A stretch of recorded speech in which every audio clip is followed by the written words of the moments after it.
Here with head coach Shonda Stanton after today's doubleheader against St. Francis. Come out strong in game one and a great start there, especially at the top of the lineup with Green and DeRazio.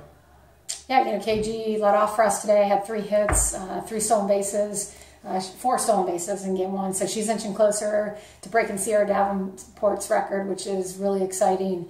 C was one of our great base stealers and a Hall of Famer and a MAC Player of the Year when she was here. So it's great to see KG closing in on that record.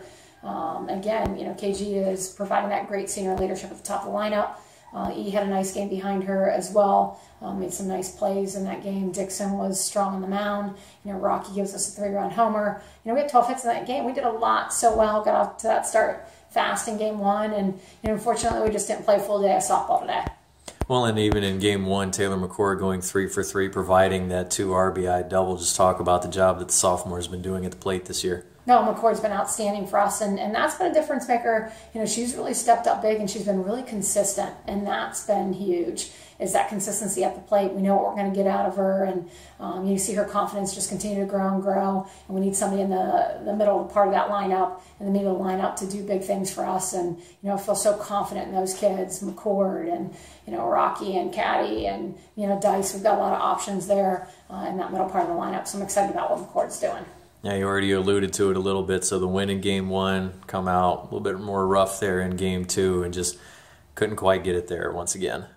Yeah, unfortunately, we're pretty talented in some areas, but I think at times, for me, a working culture is a winning culture.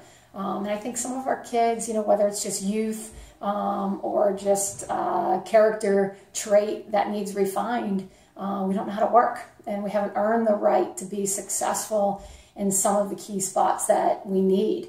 And I think that's the difference. We're talented enough that we can get the job done, and we saw that in game one, and then we come out in game two, and we had some situations where we could have played some runs and really just didn't get the quality at bats, and that's what it comes down to. And then I'd say the second thing, really, we make the game a little bit harder than it should be, swinging at balls. This game can be very easy when you swing at strikes. And that really was the difference in game two, is we weren't swinging at strikes, and unfortunately, because of that, we weren't successful at the plate.